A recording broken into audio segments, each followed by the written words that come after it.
Quando se estuda a língua portuguesa do ponto de vista linguístico e não apenas normativo, a noção de variedade linguística torna-se central. Ela parte do princípio de que a língua não é homogênea, mas sim um sistema dinâmico, que se realiza de formas distintas conforme quem fala e em que situação se fala. Essas duas dimensões são tradicionalmente analisadas como variação diastrática, do falante, e variação diafásica, da situação comunicativa. No que diz respeito ao tipo de falante, estamos diante da chamada variação diastrática, que envolve fatores sociais e culturais. A língua que um indivíduo utiliza está profundamente relacionada ao seu nível de escolaridade, à sua classe social, à sua faixa etária, ao grupo profissional ao qual pertence e até às redes sociais com as quais interage. Um advogado, por exemplo, tende a mobilizar um vocabulário técnico e estruturas mais formais, mas enquanto um adolescente pode utilizar gírias, abreviações e construções mais informais. Não se trata de certo ou errado no sentido absoluto, mas de adequação a um repertório linguístico compartilhado por determinado grupo. Essas variedades são chamadas de socioletos. Além disso, há também marcas linguísticas associadas à idade, fala jovem versus fala de gerações mais antigas, ao gênero e até a comunidades específicas, como grupos profissionais, jargões técnicos ou comunidades urbanas periféricas, que desenvolvem formas próprias de expressão. Esse conjunto evidencia que a língua funciona como um marcador de identidade social. Por outro lado, a situação de comunicação introduz a variação diafásica, que diz respeito ao grau de formalidade e ao contexto em que a linguagem é empregada.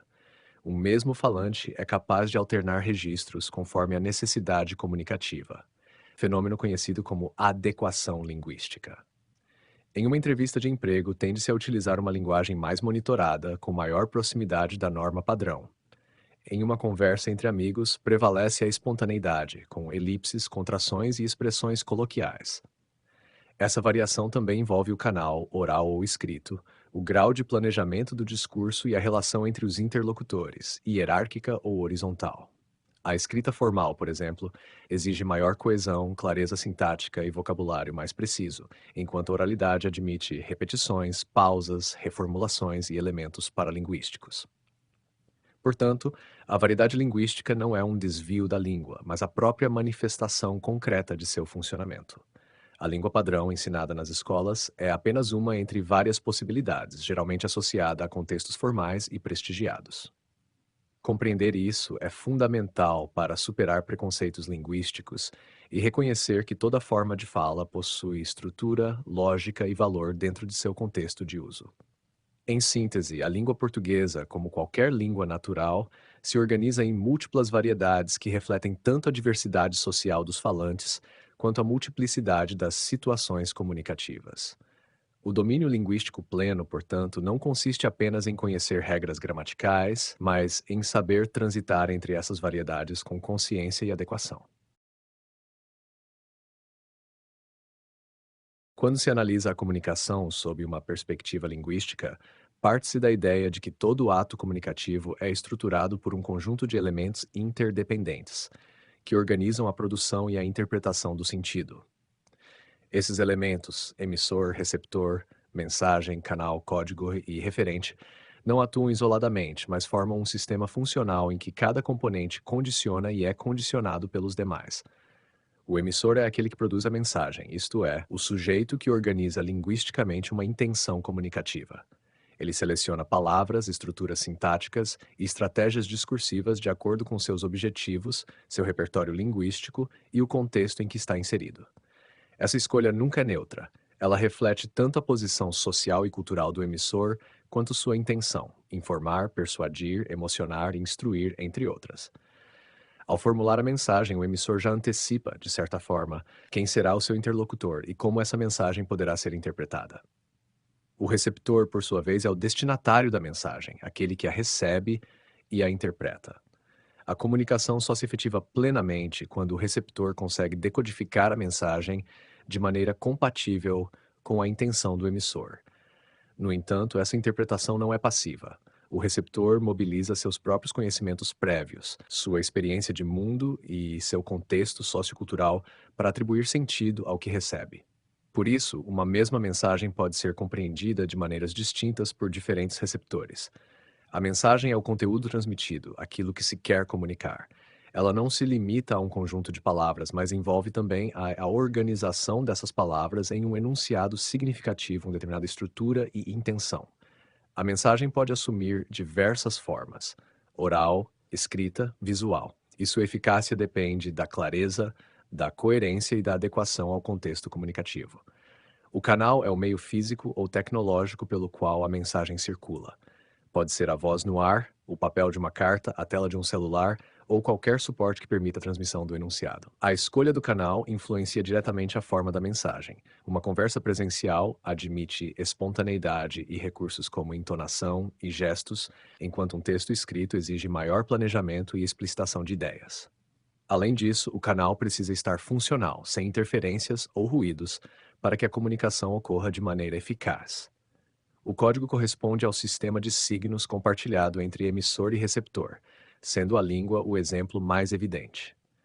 Para que a comunicação aconteça, ambos precisam dominar, ao menos parcialmente, esse código.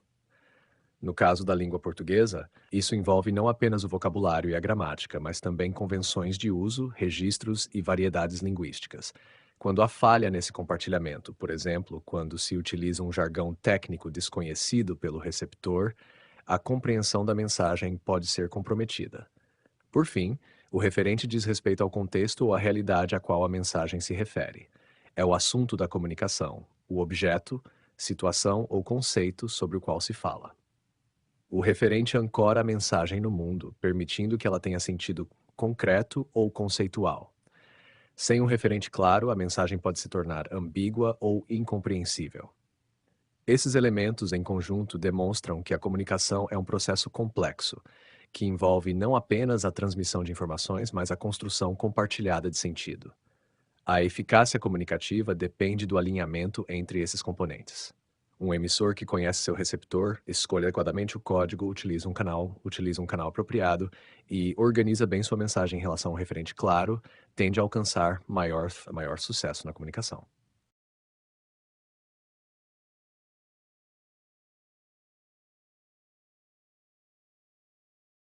Quando se afirma que a língua é um código oral e visual, está se reconhecendo que ela se realiza por meio de diferentes modalidades de expressão, todas organizadas segundo um sistema de signos compartilhado por uma comunidade. A dimensão oral é, historicamente, a forma primária da língua. Ela se manifesta por meio de sons articulados, produzidos pelo aparelho fonador e percebidos pela audição. Nessa modalidade, elementos como entonação, ritmo, pausas e intensidade desempenham um papel fundamental na construção do sentido, muitas vezes acrescentando nuances que não estão explicitamente codificadas nas palavras. Já a dimensão visual corresponde sobretudo à escrita, que representa graficamente a língua por meio de sinais convencionais, como o alfabeto, e permite a fixação e a transmissão do discurso no tempo e no espaço. Além disso, pode-se ampliar essa noção para incluir sistemas como as línguas de sinais, em que o código linguístico se realiza inteiramente no plano visual gestual, reforçando a ideia de que a língua não depende exclusivamente do som, mas de um sistema estruturado de signos. Essa concepção conduz diretamente à teoria do signo linguístico, sistematizada por Ferdinand Saussure, que propôs compreender a língua como um sistema de relações entre elementos. Para ele, o signo linguístico é composto por duas faces inseparáveis, o significante e o significado. O significante corresponde à forma material do signo, no caso da língua oral, a sequência sonora, na escrita, a sequência gráfica. Já o significado é o conceito, a ideia associada a essa forma. Quando alguém ouve ou lê a palavra árvore, por exemplo, não está em contato com a árvore concreta, mas com um signo que evoca mentalmente o conceito de árvore. Um ponto crucial dessa teoria é o caráter arbitrário da relação entre significante e significado. Não há, em regra, uma ligação natural entre o som ou a forma gráfica de uma palavra e o conceito que ela representa. Essa relação é fruto de uma convenção social estabelecida ao longo do tempo. Isso explica por que diferentes línguas utilizam significantes distintos para o mesmo significado. Árvore em português, tree em inglês, arbre em francês, sem que haja qualquer vínculo intrínseco entre essas formas e o objeto real. Além disso, o signo linguístico é linear na sua realização, especialmente na fala. Os sons se organizam em uma sequência temporal, um após o outro, o que condiciona a estrutura da língua e a forma como as mensagens são construídas. Na escrita, essa linearidade se traduz na disposição sequencial dos caracteres. Portanto, ao considerar a língua como um código que pode se manifestar tanto no plano oral quanto no visual, e ao compreender o funcionamento interno do signo linguístico como a articulação entre significante e significado, percebe-se que a linguagem humana é um sistema altamente estruturado, mas ao mesmo tempo flexível, capaz de produzir uma infinidade de sentidos a partir de um conjunto finito de elementos. Essa dupla dimensão, material e conceitual, é o que permite à língua cumprir sua função essencial: mediar a relação entre os indivíduos e o mundo que eles interpretam e compartilham.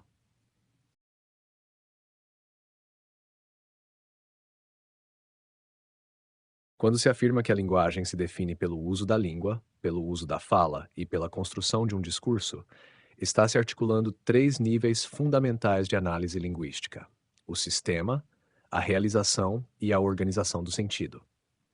A língua pode ser compreendida como um sistema abstrato e coletivo de signos compartilhado por uma comunidade. Ela corresponde ao repertório de regras, estruturas gramaticais, vocabulário e convenções que tornam possível a comunicação. Nesse nível, a língua existe como uma espécie de potencial, um conjunto organizado de possibilidades que os falantes internalizam ao longo de sua experiência social. Trata-se de um patrimônio coletivo, relativamente estável, que garante que haja um terreno comum para a interação. O uso da fala, por sua vez, desloca esse sistema do plano abstrato para o plano concreto. A fala é a realização individual da língua, isto é, o momento em que o falante mobiliza o código linguístico para produzir enunciados em situações reais. Nesse processo, entram em jogo fatores como intenção comunicativa, contexto, interlocutor e até características pessoais do falante. A fala é, portanto, variável, dinâmica e marcada pela singularidade. Dois indivíduos podem utilizar a mesma língua, mas produzir enunciados bastante distintos, seja pela escolha de palavras, seja pela entonação ou pelo estilo. Entretanto, nem a língua enquanto sistema, nem a fala enquanto realização esgotam o fenômeno da linguagem. É na construção do discurso que a linguagem atinge seu nível mais complexo. O discurso diz respeito à organização dos enunciados em um todo significativo, situado historicamente e socialmente. Ele envolve não apenas o que é dito, mas como é dito, por quem, para quem e com que finalidade. Nesse sentido, o discurso incorpora dimensões pragmáticas e ideológicas. Ele revela posicionamentos, valores, intenções e relações de poder. O mesmo conteúdo pode ser estruturado em discursos distintos: científico, jornalístico, político, literário, cada qual com suas estratégias, seus gêneros e seus efeitos de sentido. Assim, a linguagem não se reduz ao domínio de regras gramaticais nem à simples emissão de frases. Ela se constitui plenamente quando o sistema da língua é ativado na fala e organizado em discursos que produzem sentido em contextos concretos. É nesse entrelaçamento entre estrutura, uso e intenção que a linguagem humana se manifesta como prática social, histórica e simbólica. As funções da linguagem correspondem às diferentes orientações que um ato comunicativo pode assumir, dependendo do elemento que se torna predominante no processo de comunicação. Essa formulação foi sistematizada por Roman Japson, que demonstrou que, embora toda comunicação envolva simultaneamente vários elementos, em cada enunciado tende a haver uma função dominante que orienta a organização da mensagem. A função referencial, também chamada de informativa, centra-se no referente, isto é, no conteúdo da mensagem. Seu objetivo principal é transmitir informações de maneira objetiva, clara e verificável. É a função predominante em textos científicos, jornalísticos e didáticos, nos quais se busca descrever fatos, explicar fenômenos ou apresentar dados. A linguagem tende a ser denotativa, com menor presença de subjetividade. Já a função emotiva ou expressiva desloca o foco para o emissor. Nesse caso, a linguagem é utilizada para expressar sentimentos, emoções, opiniões ou estados de espírito. Marcas como interjeições, exclamações, adjetivos valorativos e o uso da primeira pessoa são frequentes. Essa função aparece com força em diários, cartas pessoais, confissões e até em manifestações espontâneas da fala cotidiana. A função conativa ou apelativa orienta-se para o receptor, buscando influenciar seu comportamento ou provocar uma reação. É típica de discursos persuasivos, como propagandas, campanhas políticas, instruções e ordens. O uso do imperativo, de vocativos e de estratégias retóricas, que visam convencer ou mobilizar o interlocutor, são características marcantes dessa função. A função fática concentra-se no canal de comunicação. Seu objetivo não é transmitir uma informação nova, mas verificar, estabelecer ou manter o contato entre emissor e receptor. Expressões como alô, está me ouvindo? Certo, entendeu? São exemplos claros dessa função, comum em interações orais e em situações em que é necessário garantir que o canal esteja funcionando. A função metalinguística ocorre quando a linguagem é utilizada para falar da própria linguagem. Nesse caso, o código torna-se o foco da comunicação. Definições de palavras, explicações gramaticais, análises linguísticas e até dicionários são exemplos típicos. Sempre que se usa a língua para explicar termos, regras ou significados, essa função está em evidência. Por fim, a função poética enfatiza a própria mensagem, especialmente sua forma. Aqui, a atenção recai sobre a organização estética do enunciado, ritmo, sonoridade, escolha lexical, figuras de linguagem, paralelismos. Embora seja mais evidente na poesia, essa função também aparece em slogans publicitários, letras de música e qualquer produção em que a forma do dizer seja tão importante quanto o conteúdo. Em síntese, as funções da linguagem revelam que a comunicação não se limita à transmissão de informações. Ela pode expressar emoções, influenciar comportamentos, manter vínculos, refletir sobre o próprio código e explorar a dimensão estética da linguagem. Cada enunciado, portanto, deve ser compreendido a partir da função que predomina em seu contexto de uso.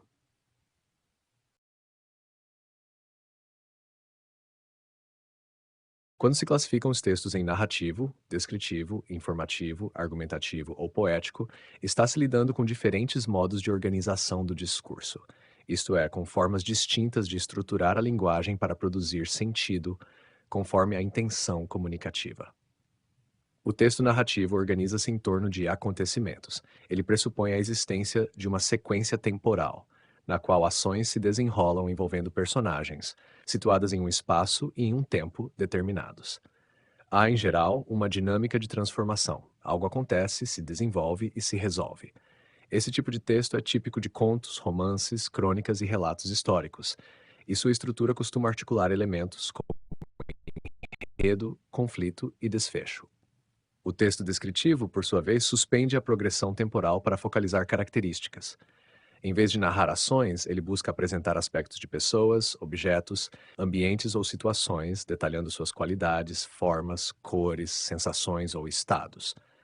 A descrição pode ser objetiva, como em textos técnicos, ou subjetiva, quando incorpora impressões e avaliações do observador. Muitas vezes ela aparece combinada com a narração, enriquecendo a construção de cenas. O texto informativo, frequentemente associado ao expositivo, tem como finalidade principal transmitir conhecimentos ou explicar algo de maneira clara e organizada. Ele privilegia a objetividade, a precisão e a coerência lógica, sendo comum em textos científicos, didáticos e jornalísticos. Nesse tipo de construção, o foco está na apresentação de dados, conceitos e explicações, com menor presença de marcas subjetivas. Já o texto argumentativo se estrutura em torno da defesa de uma ideia ou ponto de vista. Seu objetivo é convencer ou persuadir o interlocutor, mobilizando argumentos, exemplos, dados e raciocínios lógicos. Ele pressupõe a existência de uma tese, que é sustentada ao longo do texto por meio de estratégias discursivas. Esse tipo textual é central em redações escolares, artigos de opinião, ensaios e debates públicos. Por fim, o texto poético distingue-se por uma atenção especial à forma da linguagem. Nele, o modo de dizer é tão relevante quanto ou até mais do que o conteúdo. Recursos como ritmo, sonoridade, metáforas, imagens e figuras de linguagem são explorados para produzir efeitos estéticos e múltiplas camadas de sentido. Embora seja mais evidente na poesia, essa forma de construção pode aparecer em outros gêneros que valorizam a expressividade. Essas categorias não são rígidas nem mutuamente exclusivas. Na prática, muitos textos combinam diferentes modos de organização. Uma narrativa pode conter descrições, um texto argumentativo pode incluir trechos informativos e assim por diante. Ainda assim, essa classificação é útil para compreender como a linguagem se organiza em função de diferentes finalidades comunicativas.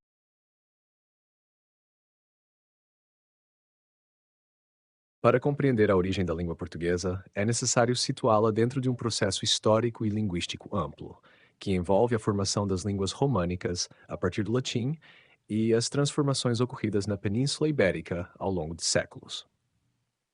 Imagem. A base fundamental do português é o latim, mais especificamente o chamado latim vulgar. Diferentemente do latim clássico, utilizado na literatura e nas elites intelectuais de Roma, o latim vulgar era a variedade falada pelas populações comuns do Império Romano. Foi essa forma viva, dinâmica e sujeita a variações regionais que se difundiu pelos territórios conquistados, incluindo a Península Ibérica a partir de cerca de 200 anos antes da Era Comum. Com a romanização da região, povos locais como íberos e celtas passaram progressivamente a adotar o latim como língua de comunicação. No entanto, esse latim não permaneceu homogêneo. Ele foi sendo modificado pelo contato com línguas pré-existentes e pelas próprias transformações naturais da fala ao longo do tempo. Após a queda do Império Romano do Ocidente, no século V, a unidade linguística começou a se fragmentar, dando origem às diversas línguas românicas, entre elas o português, o espanhol, o francês e o italiano. No caso específico do português, seu desenvolvimento está diretamente ligado à região noroeste da Península Ibérica, especialmente às antigas províncias romanas da Lusitânia e da Galécia.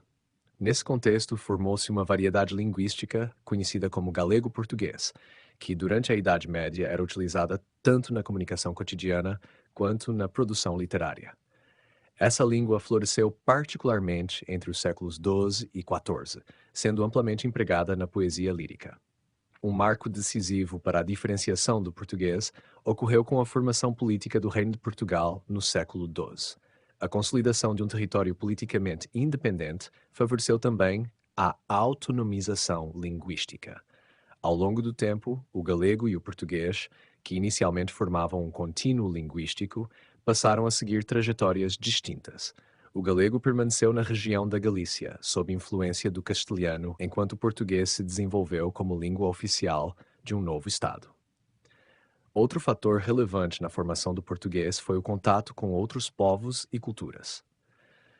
Durante a presença muçulmana na Península Ibérica, entre os séculos 8 e 15, a língua incorporou diversos termos de origem árabe, especialmente ligados à agricultura, à ciência e à administração. Posteriormente, com as expansões marítimas portuguesas a partir do século XV, o idioma entrou em contato com línguas africanas, asiáticas e indígenas americanas, ampliando ainda mais seu vocabulário e sua diversidade. Assim, a língua portuguesa não surge de forma repentina, mas é o resultado de um longo processo histórico, marcado pela evolução do latim vulgar, pela fragmentação do mundo romano, pela formação de identidades políticas regionais e pelo contato contínuo entre diferentes culturas. Compreender essa origem é reconhecer que a língua é ao mesmo tempo herança histórica e realidade viva, em constante transformação.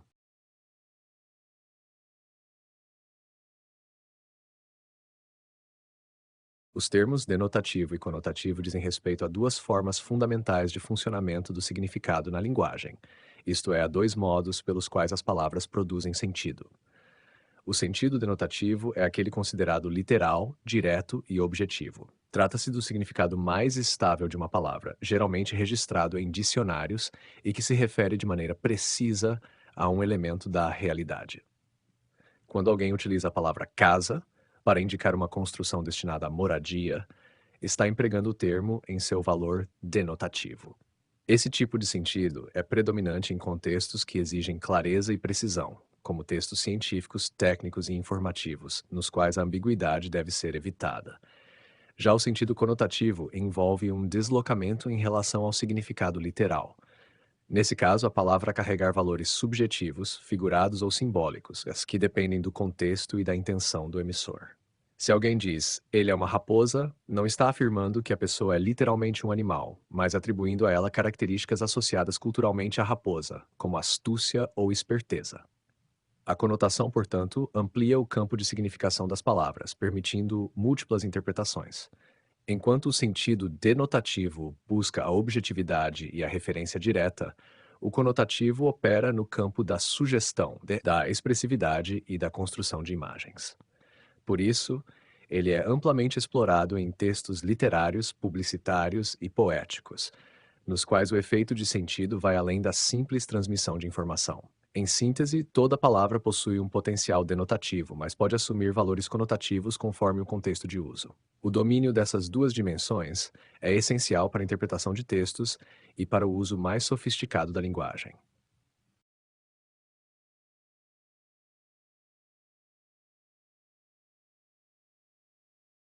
Os conceitos de homônimos e parônimos dizem respeito a relações formais entre palavras, isto é, a maneira como elas se assemelham na forma, mas diferem no significado, um aspecto importante para a precisão vocabular e para evitar ambiguidades. Os homônimos são palavras que apresentam mesma forma, seja na pronúncia, na escrita ou em ambas, mas possuem significados distintos. Essa coincidência formal pode ocorrer de maneiras diferentes. Há casos em que as palavras são iguais tanto na escrita quanto na pronúncia, como manga, fruta e manga parte da camisa. Nesses casos, fala-se em homônimos perfeitos. Em outras situações, a coincidência ocorre apenas na pronúncia, como cela, compartimento, e cela, reio, caracterizando os homônimos homófonos. Também há palavras que coincidem na escrita, mas não na pronúncia, como colher, substantivo, e colher, verbo, que são chamadas de homônimos homógrafos. Em todos esses casos, o que permite distinguir o sentido correto é o contexto em que a palavra aparece. Já os parônimos são palavras que apresentam forma semelhante, seja na escrita, na pronúncia ou em ambas, mas que não são idênticas e possuem significados diferentes. Essa semelhança pode levar a confusões no uso, especialmente na escrita formal. Exemplos clássicos incluem eminente, ilustre, destacado e iminente, que está prestes a acontecer, ou descrição, ato de descrever, e discrição, reserva, cuidar aos homônimos. Nos parou coincidência total de forma, mas sim uma proximidade que exige atenção do falante ou escritor. Em síntese, os homônimos compartilham a mesma forma, mas divergem no significado, enquanto os parônimos apenas se parecem formalmente, mantendo diferenças tanto na forma quanto no sentido. A distinção entre eles é fundamental para o domínio preciso da língua, sobretudo em contextos que exigem rigor lexical.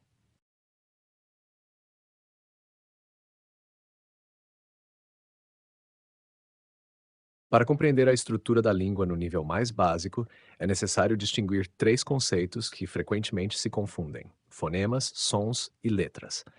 Embora estejam relacionados, eles pertencem a planos diferentes da linguagem: o físico, o abstrato e o gráfico. Os sons correspondem à realidade física da fala. São os fenômenos acústicos produzidos pelo aparelho fonador, envolvendo pulmões, cordas vocais, língua, lábios e percebidos pelo ouvido. Quando uma pessoa pronuncia uma palavra, ela emite uma sequência de sons concretos, que podem variar conforme o falante, o sotaque, a velocidade da fala ou o contexto. Esses sons são estudados pela fonética, que se ocupa da dimensão material da linguagem. Os fonemas, por sua vez, pertencem a um nível mais abstrato. Eles não são os sons em si, mas unidades mentais que organizam esses sons dentro de um sistema linguístico. Um fonema é definido pela sua capacidade de distinguir significados. Por exemplo, na língua portuguesa, os sons iniciais de pato e bato são diferentes, e essa diferença altera o sentido da palavra. Por isso, P e B são considerados fonemas distintos. Ainda que os sons reais possam variar ligeiramente na pronúncia, o fonema permanece como uma unidade funcional estável dentro da língua. As letras finalmente pertencem ao plano da escrita. Elas são os sinais gráficos utilizados para representar os fonemas, ou, mais precisamente, os sons da língua, em um sistema alfabético. No português, utilizamos o alfabeto latino para registrar a língua de forma visual. No entanto, a correspondência entre letras e fonemas não é perfeitamente regular. Uma mesma letra pode representar diferentes sons, como ocorre com o X em exame e táxi. E o mesmo fonema pode ser representado por letras diferentes, como o som de S em casa, sapo e ação. Assim, pode-se dizer que os sons são a realização concreta da fala, os fonemas são as unidades abstratas que estruturam o sistema sonoro da língua, e as letras são a representação gráfica desses elementos na escrita. A distinção entre esses três níveis é fundamental para entender o funcionamento da linguagem, especialmente nos estudos de fonética e fonologia.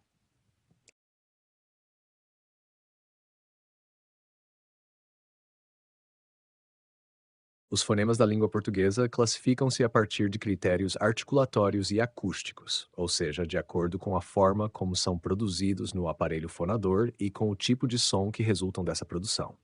De maneira geral, eles se dividem em duas grandes categorias: vogais e consoantes, com uma subcategoria intermediária frequentemente reconhecida, as semivogais.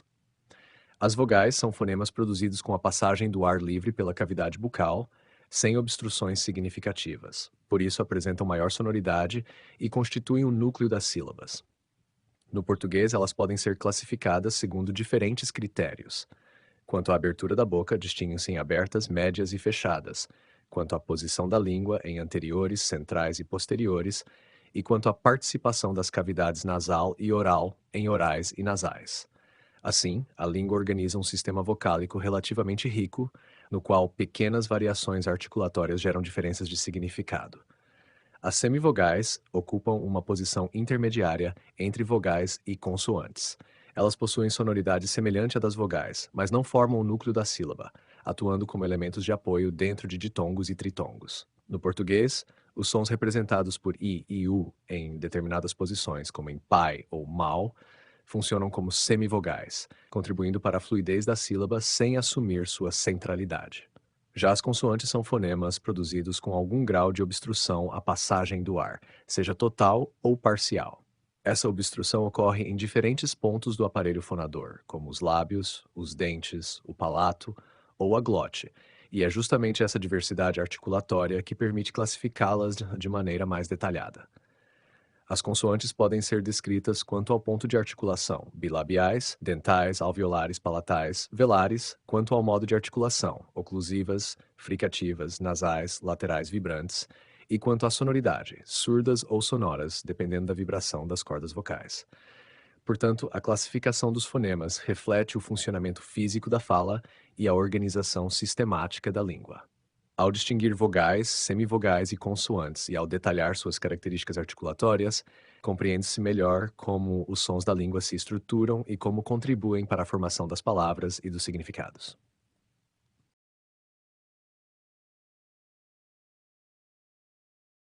Os dígrafos são sequências de duas letras que juntas representam um único fonema. Ou seja, embora haja duas letras na escrita, elas correspondem a apenas um som na fala. Esse fenômeno mostra claramente que não há correspondência perfeita entre letras e fonemas na língua portuguesa. Um exemplo simples é a palavra chave. As letras C e H aparecem juntas, mas produzem um único som, como X em chale. Portanto, sac é um dígrafo. Os dígrafos classificam-se em dois grandes grupos, consonantais e vocálicos, conforme o tipo de som que representam. Os dígrafos consonantais são aqueles em que duas letras representam um único fonema consonantal. São bastante frequentes no português e incluem combinações como chach, lá, ses, ki, em certas situações, e jigu. Em ninho, por exemplo, representa um único som nasal palatal. Em carro, representa um único som forte. Em passo, s indica um único som de s. Já que e gu podem formar dígrafos quando o não é pronunciado, como em que e guerra. Os dígrafos vocálicos, por sua vez, ocorrem quando uma vogal é acompanhada por M ou N, e essa combinação representa um som nasal. Nesse caso, o M ou N não funciona como consoante plena, mas como marcador de nasalização da vogal anterior. Exemplos incluem campo, tampo, tempo, tinta e lenda. Nessas palavras, o som nasal está concentrado na vogal e a consoante final não é plenamente pronunciada como um fonema separado. Assim, a noção de dígrafo evidencia que a escrita não é uma simples transcrição direta da fala. Ela segue convenções próprias, nas quais duas letras podem corresponder a um único som. Compreender os dígrafos é essencial para o domínio da ortografia e para a análise da relação entre fonemas e letras na língua portuguesa.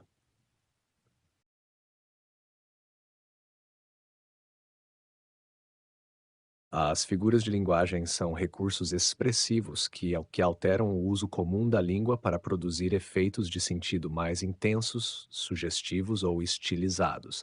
Elas não são desvios errados, mas estratégias que ampliam a capacidade de expressão, sendo muito utilizadas na literatura, na publicidade e até na fala cotidiana. Cada figura atua de maneira específica sobre o significado, a estrutura ou a intenção do enunciado. A comparação estabelece uma relação explícita de semelhança entre dois elementos, geralmente por meio de conectivos, como, tal qual ou assim como. Quando se diz forte como um leão, há uma aproximação clara entre duas realidades distintas com base em uma característica comum. A metáfora, por sua vez, também se baseia na semelhança, mas de forma implícita, sem o uso de conectivos comparativos. Ao afirmar ele é um leão, transfere-se diretamente uma característica, força, coragem, de um elemento para outro, criando um efeito mais condensado e sugestivo. A metonímia ocorre quando há substituição de um termo por outro com o qual mantém uma relação de proximidade ou associação, e não de semelhança. Dizer li Machado de Assis significa, na verdade, li a obra de Machado de Assis, ou tomar um copo no lugar de beber o conteúdo do copo. A catacrese é um tipo especial de metáfora que se cristalizou pelo uso, sendo empregada por falta de um termo específico. Expressões como pé da mesa, braço da cadeira ou dente de alho já não causam estranhamento, pois se tornaram convencionais. O eufemismo consiste em suavizar uma expressão considerada dura, desagradável ou ofensiva. Em vez de dizer ele morreu, pode-se dizer ele partiu ou nos deixou, atenuando o impacto emocional da mensagem. O paradoxo reúne ideias aparentemente contraditórias dentro de um mesmo enunciado, produzindo um efeito de tensão ou reflexão, como em é uma doce dor. Já a antítese também trabalha com oposição, mas de forma mais direta, colocando termos contrários lado a lado, como em amor e ódio, vida e morte. A ironia consiste em dizer o contrário do que se quer realmente expressar, geralmente com intenção crítica ou humorística. Se alguém diz, que ótimo, diante de uma situação claramente ruim, está utilizando a ironia. A elipse ocorre quando um termo da frase é omitido, mas pode ser facilmente compreendido pelo contexto. Em na sala, 2 alunos, no pátio, 5, omite-se o verbo havia, que é recuperado mentalmente pelo leitor. A anáfora caracteriza-se pela repetição de palavras ou estruturas no início de frases ou versos, criando ritmo e reforçando uma ideia, como em tudo passa, tudo muda, tudo acaba. A hipérbole é o exagero intencional para intensificar uma ideia ou emoção, como em estou morrendo de fome ou esperei uma eternidade.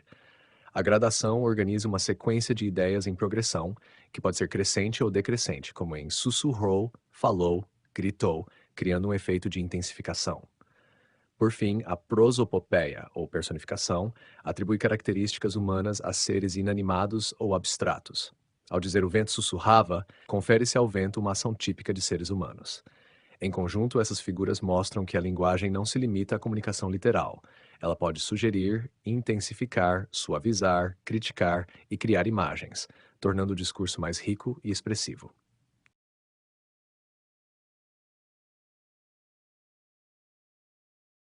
Para compreender os conceitos de literatura e ficção, é necessário situá-los no campo mais amplo da linguagem como forma de expressão estética e simbólica. A literatura pode ser entendida como uma prática artística que utiliza a linguagem, especialmente a linguagem verbal, para produzir sentidos que vão além da comunicação utilitária. Diferentemente de um texto informativo ou técnico, cujo objetivo principal é transmitir dados de maneira clara e direta, o texto literário trabalha a linguagem em sua dimensão estética, explorando ritmo, sonoridade, imagens, ambiguidades e múltiplas interpretações. A literatura não se limita a dizer algo, mas a como dizer, valorizando a forma tanto quanto o conteúdo. Por isso, ela frequentemente mobiliza recursos como metáforas, símbolos e figuras de linguagem, criando uma experiência que envolve não apenas a compreensão racional, mas também a sensibilidade e a imaginação do leitor. Além disso, a literatura está profundamente ligada ao contexto histórico e cultural em que é produzida. Obras literárias refletem visões de mundo, conflitos sociais, valores e questionamentos de determinadas épocas, ao mesmo tempo em que podem transcender esse contexto, dialogando com leitores de diferentes períodos. Assim, a literatura funciona como uma forma de conhecimento humano, não no sentido científico, mas como uma via de acesso à experiência, à subjetividade e à condição humana. Já a ficção diz respeito a um modo específico de construção do discurso literário, embora não exclusivo da literatura, baseado na invenção. Um texto ficcional cria um universo próprio, com personagens, situações e acontecimentos que não precisam corresponder diretamente à realidade empírica.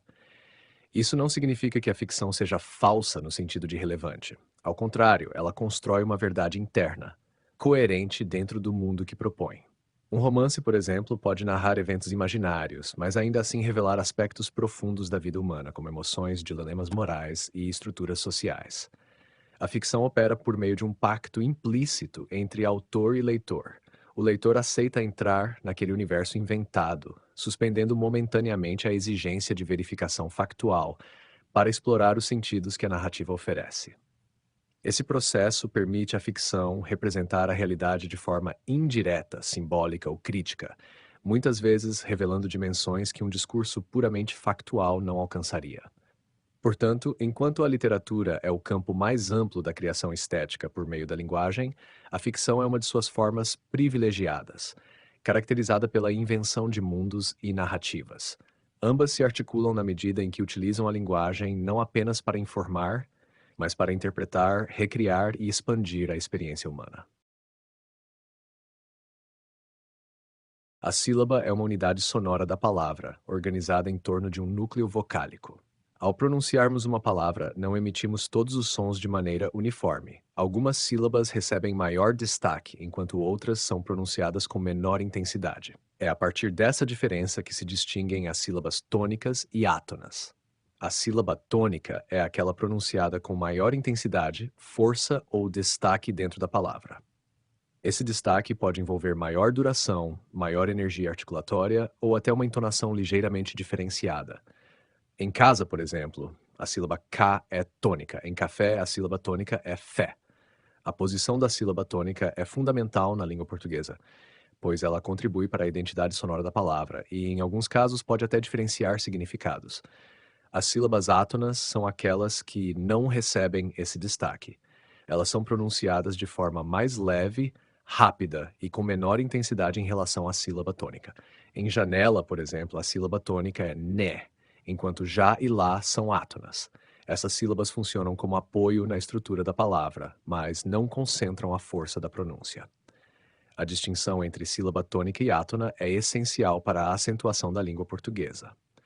A posição da sílaba tônica, seja no final, no meio ou no início da palavra, permite classificar as palavras em oxítonas, paroxítonas e proparoxítonas, o que orienta o uso de acentos gráficos. Portanto, compreender a diferença entre sílaba tônica e átona é entender como o ritmo e a prosódia organizam a fala, estruturando as palavras não apenas como sequências de sons, mas como unidades hierarquizadas em termos de intensidade.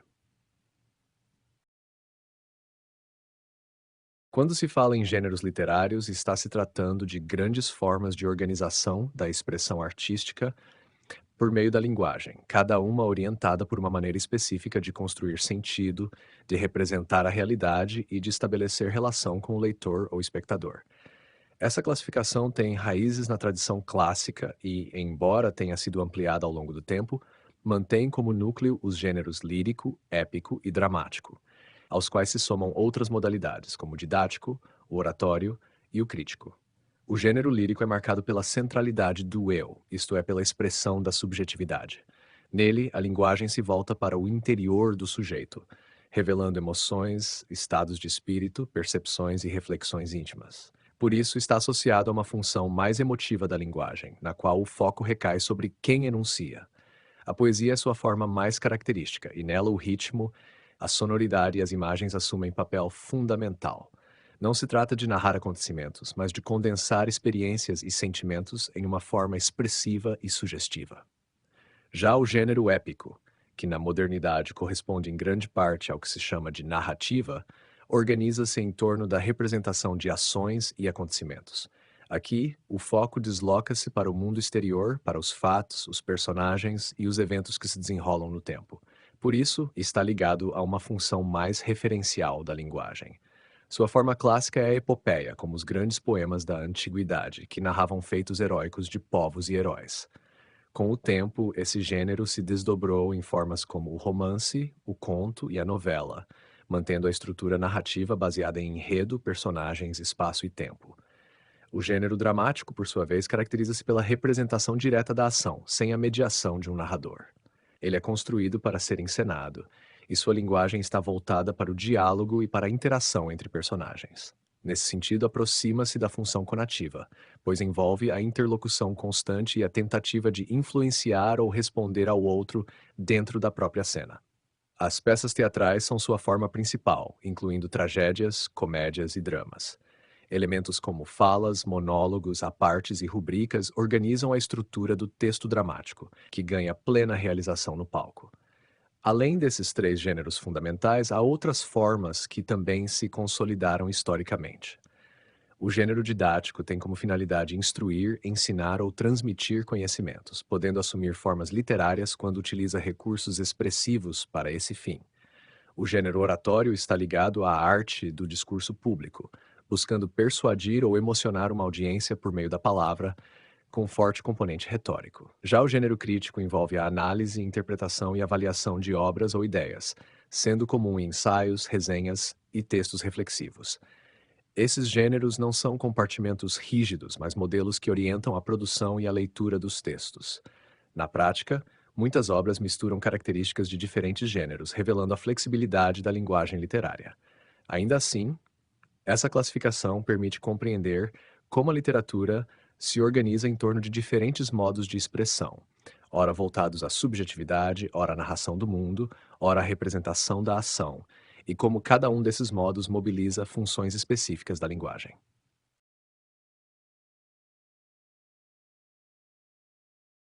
Quando se trata do texto poético, é preciso compreendê-lo como uma forma de linguagem em que a expressão não se limita ao conteúdo, mas envolve intensamente a forma, sonora, rítmica e imagética, por meio da qual esse conteúdo se manifesta. A poesia é, por excelência, o espaço em que a linguagem se torna mais condensada, sugestiva e aberta à multiplicidade de sentidos. No plano da expressão, o texto poético articula simultaneamente a dimensão verbal e a dimensão rítmica. A escolha das palavras não é apenas semântica, mas também sonora. Cada termo é selecionado considerando seu efeito de sentido, sua musicalidade e sua capacidade de evocação. O ritmo surge como um elemento estruturador fundamental, organizando a cadência do poema e influenciando a forma como ele é percebido. Esse ritmo pode ser regular ou livre, mas sempre participa da construção do significado. Além disso, a poesia é profundamente ligada à sensação, ao mundo e à imaginação. Ela não descreve a realidade de maneira direta e objetiva, como faria um texto informativo. Ao contrário, recria essa realidade por meio de imagens, metáforas e associações simbólicas. O mundo, no texto poético, é filtrado pela subjetividade do eu lírico e reconstruído pela imaginação, produzindo uma experiência que envolve tanto o intelecto quanto a sensibilidade do leitor. Assim, a poesia não apenas comunica, mas sugere, provoca e amplia percepções. No plano da versificação, encontram-se os elementos formais que organizam o poema. Um dos aspectos centrais é a contagem das sílabas poéticas, que nem sempre coincide com a divisão gramatical tradicional, pois segue critérios específicos da métrica. O número de sílabas em cada verso contribui para a regularidade e o ritmo do poema, podendo gerar estruturas como versos curtos, longos ou metrificamente equilibrados. O ritmo, embora já mencionado no plano expressivo, também se manifesta tecnicamente na versificação, por meio da distribuição de sílabas tônicas e átonas ao longo dos versos. Essa organização cria padrões de cadência que podem ser mais ou menos regulares, dependendo do estilo do poema. A rima é outro elemento importante, consistindo na repetição de sons, geralmente no final dos versos. Ela pode seguir diferentes esquemas, alternados, emparelhados, interpolados, e contribui para a musicalidade e a coesão sonora do texto.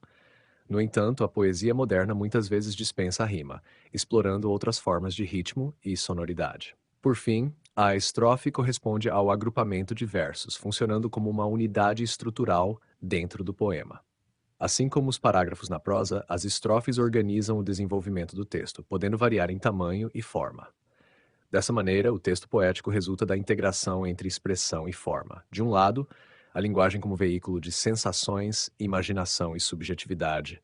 De outro, a versificação como sistema que organiza ritmo, sons e estrutura. É nessa articulação que a poesia alcança sua singularidade como forma de arte verbal.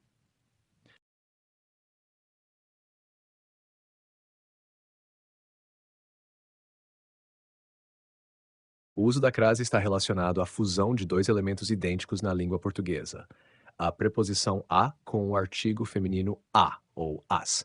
Quando esses dois a se encontram, ocorre a contração, indicada graficamente pelo acento grave a, as. Portanto, a crase não é propriamente um acento de pronúncia, mas um marcador gráfico de fusão. Para que haja crase, é necessário que duas condições ocorram simultaneamente. Primeiro, o termo anterior deve exigir a preposição a. Segundo, o termo seguinte deve admitir o artigo feminino a ou as.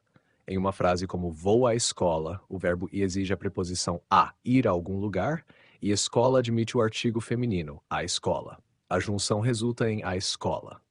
Uma forma prática de verificar a ocorrência da crase é substituir a palavra feminina por uma masculina equivalente. Se na substituição surgir ao, então haverá crase no feminino. Por exemplo, vou ao mercado corresponde a vou à feira. Como ao aparece no masculino, usa-se a no feminino. A crase também ocorre em locuções femininas, como à noite, à tarde, à medida que, à moda de. Nesses casos, a presença do artigo feminino já está incorporada à expressão, o que justifica o uso do acento grave. Por outro lado, há situações em que a crase não ocorre. Isso acontece quando não há artigo feminino, como diante de palavras masculinas, vou a pé, de verbos começou a estudar, ou de nomes próprios femininos que não admitem artigo, vou a Maria, em contextos formais.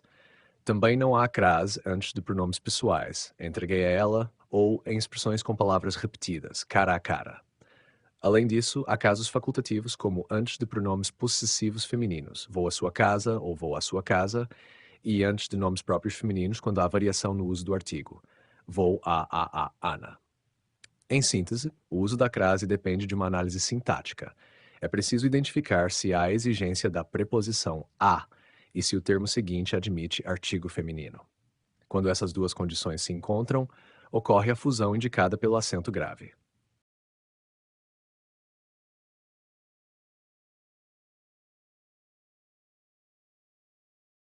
A estrutura de um texto narrativo pode ser compreendida como um encadeamento de acontecimentos organizados em torno de uma progressão de tensão. Entre os modelos possíveis, um dos mais sintéticos e eficazes é aquele que destaca três momentos centrais: complicação, clímax e desenlace. Esses momentos não são apenas partes formais, mas etapas do desenvolvimento do conflito narrativo. A complicação corresponde ao momento em que surge o problema ou o conflito, que rompe o equilíbrio inicial da narrativa. É aqui que a história ganha movimento, pois algo acontece que altera a situação dos personagens e exige uma resposta. Pode ser um obstáculo, um desafio, um dilema ou qualquer evento que introduza tensão. A partir desse ponto, a narrativa deixa de ser estática e passa a se desenvolver em direção a uma resolução. O clímax é o ponto de maior intensidade da narrativa, o momento de máxima tensão. Trata-se do ápice do conflito, em que as forças em jogo se confrontam de maneira decisiva. É o instante crucial em que algo precisa se resolver, seja por meio de uma ação, de uma revelação ou de uma escolha. O clímax concentra a atenção do leitor, pois representa o momento mais dramático e significativo da história. O desenlace ou desfecho é a etapa final, em que o conflito apresentado na complicação e intensificado no clímax encontra uma solução. Nesse momento, a tensão é reduzida e a narrativa se encaminha para um novo equilíbrio. O desfecho pode ser conclusivo quando resolve claramente os acontecimentos, ou aberto quando deixa espaço para interpretação ou continuidade. Assim, esses três momentos estruturam a narrativa como um movimento: a introdução do conflito, complicação, sua intensificação máxima, clímax, e sua resolução, desenlace. Essa dinâmica é fundamental para dar coerência e sentido à história, organizando os acontecimentos de forma progressiva e significativa.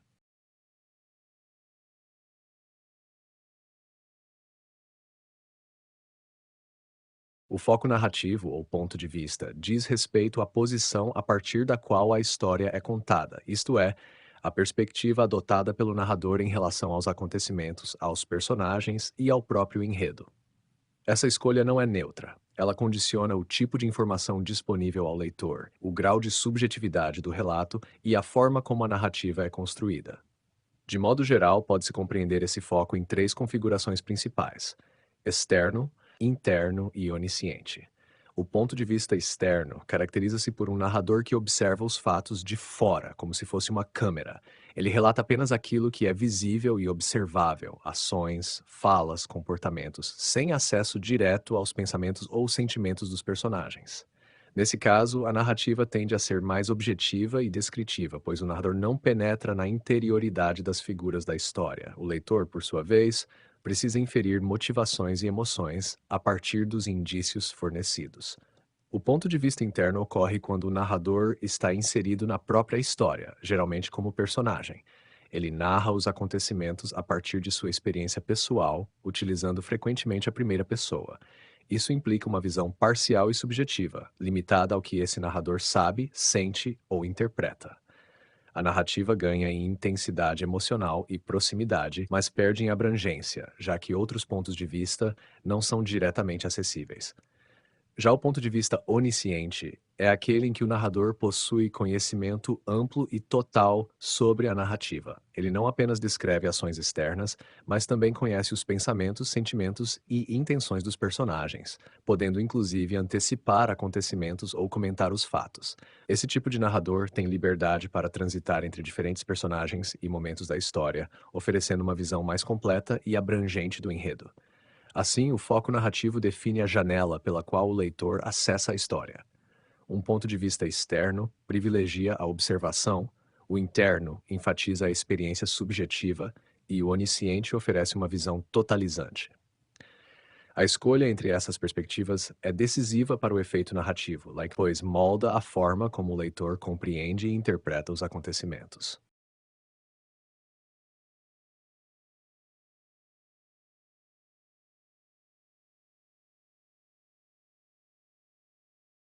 As personagens desempenham um papel central na narrativa, pois são elas que vivenciam os acontecimentos, sustentam o enredo e dão concretude ao conflito.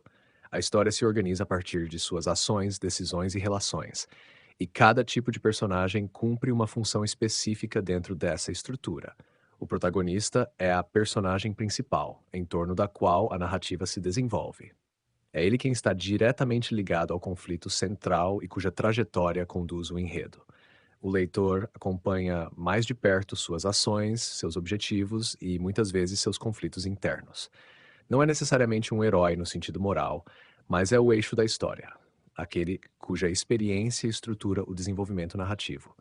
O antagonista é a personagem que se opõe ao protagonista, funcionando como força de resistência ou obstáculo. Essa oposição pode ser direta, como em um confronto entre dois personagens, ou indireta, quando o antagonista representa uma dificuldade, um sistema ou até um conflito psicológico. Sua função é intensificar a tensão narrativa, pois é a partir desse confronto que o enredo se desenvolve e ganha dinamismo. As personagens secundárias complementam a narrativa, participando dos acontecimentos sem ocupar o centro do conflito. Elas podem ajudar ou dificultar o percurso do protagonista, enriquecer o contexto da história e contribuir para a construção do ambiente social, cultural ou emocional em que a ação ocorre.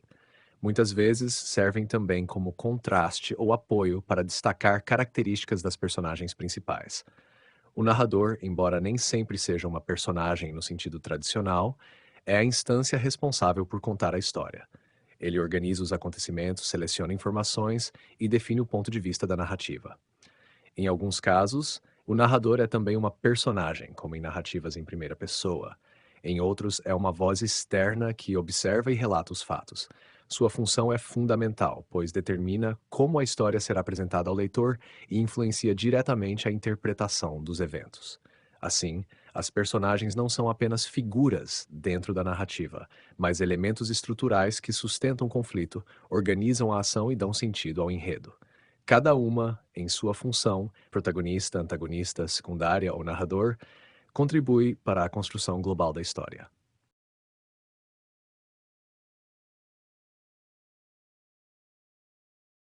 As personagens, além de desempenharem funções no enredo, também podem ser analisadas quanto à forma como são construídas dentro da narrativa.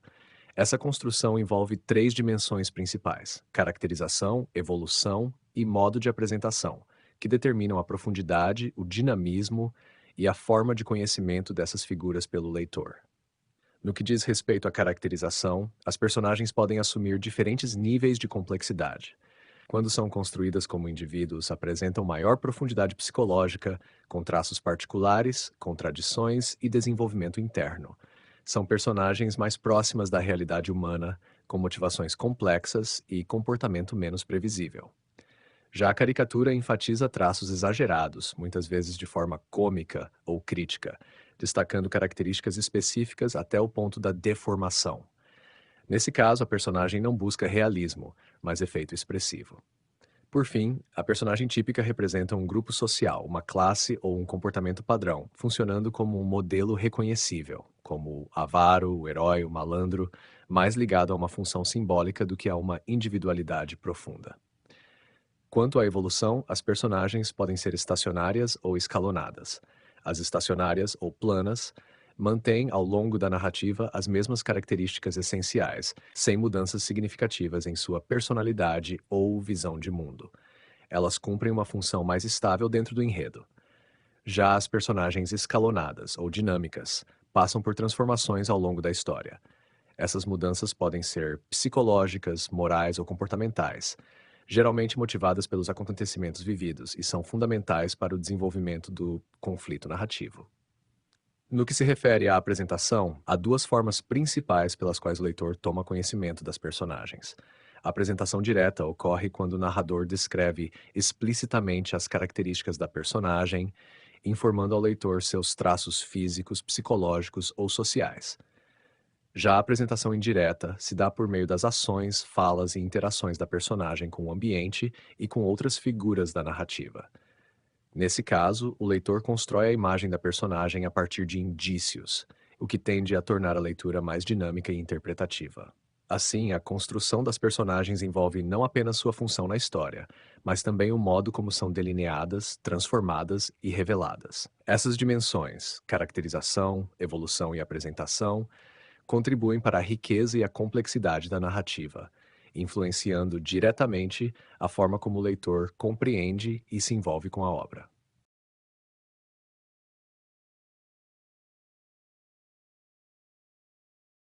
A distinção entre ficção e narração envolve dois níveis diferentes da linguagem. Um diz respeito à natureza do conteúdo, o que é contado, e o outro à forma de organização do discurso, como é contado. A ficção refere-se ao caráter inventado ou imaginado de uma narrativa. Trata-se de um modo de construção que cria um universo próprio, com personagens, acontecimentos e situações que não precisam corresponder diretamente à realidade empírica. Isso não significa a ausência de sentido ou de verdade, mas sim a existência de uma verdade interna, coerente dentro do mundo criado. A ficção pode se manifestar em romances, contos, novelas, peças teatrais e até em outras formas artísticas, sempre marcada pela liberdade criativa e pela invenção.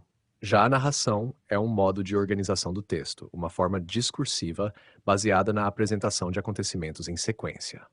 Narrar é contar uma história, seja ela real ou fictícia.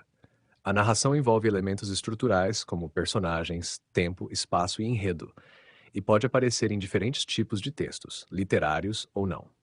Por exemplo, uma notícia jornalística pode conter narração ao relatar um fato ocorrido, assim como uma autobiografia ou um relato histórico.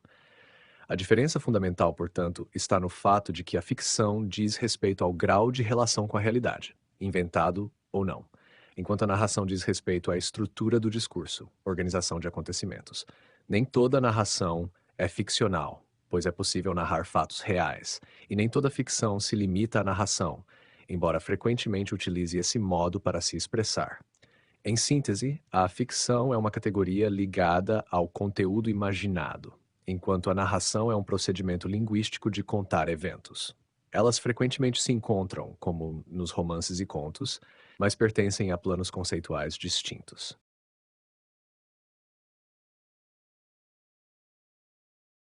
As espécies de textos narrativos correspondem a diferentes formas de organizar e desenvolver uma história, variando principalmente quanto à extensão, à complexidade do enredo, ao número de personagens e ao tipo de abordagem da realidade. Entre as principais, destacam-se o conto, a crônica, a novela, o romance e a epopeia. O conto é uma narrativa curta, marcada pela concisão e pela unidade. Em geral, apresenta poucos personagens, um único conflito central e um recorte limitado de tempo e espaço. Sua estrutura tende a ser mais concentrada, conduzindo rapidamente ao clímax e ao desfecho. Por isso, cada elemento do conto costuma ter grande relevância, contribuindo diretamente para o efeito final da narrativa. A crônica é uma forma narrativa mais breve e flexível, frequentemente ligada ao cotidiano. Ela costuma partir de situações simples, um acontecimento banal, uma observação do dia a dia, e transformá-las em reflexão, humor ou crítica. Embora possa conter elementos narrativos, a crônica também pode se aproximar do texto descritivo ou argumentativo, sendo comum em jornais e revistas. Sua linguagem é de ser mais informal e próxima da oralidade. A novela situa-se entre o conto e o romance em termos de extensão e complexidade. Ela apresenta um enredo mais desenvolvido que o conto, com maior número de personagens e episódios, mas ainda mantém certa unidade narrativa. Diferentemente do romance, a novela costuma ter uma linha de ação mais contínua, com menos ramificações e subtramas. O romance é uma narrativa longa e complexa, caracterizada pela amplitude de seu enredo e pela profundidade na construção das personagens. Ele pode abranger múltiplos núcleos narrativos, diferentes espaços e longos períodos de tempo. No romance, há espaço para o desenvolvimento psicológico das personagens, para a exploração de temas sociais históricos ou existenciais e para a construção de múltiplos conflitos interligados. Por fim, a epopeia é uma forma narrativa de origem antiga, geralmente escrita em versos, que narra feitos grandiosos de heróis, muitas vezes ligados à fundação ou à identidade de um povo. Ela possui um caráter coletivo e elevado, com linguagem solene e temática marcada por guerras, viagens e acontecimentos extraordinários.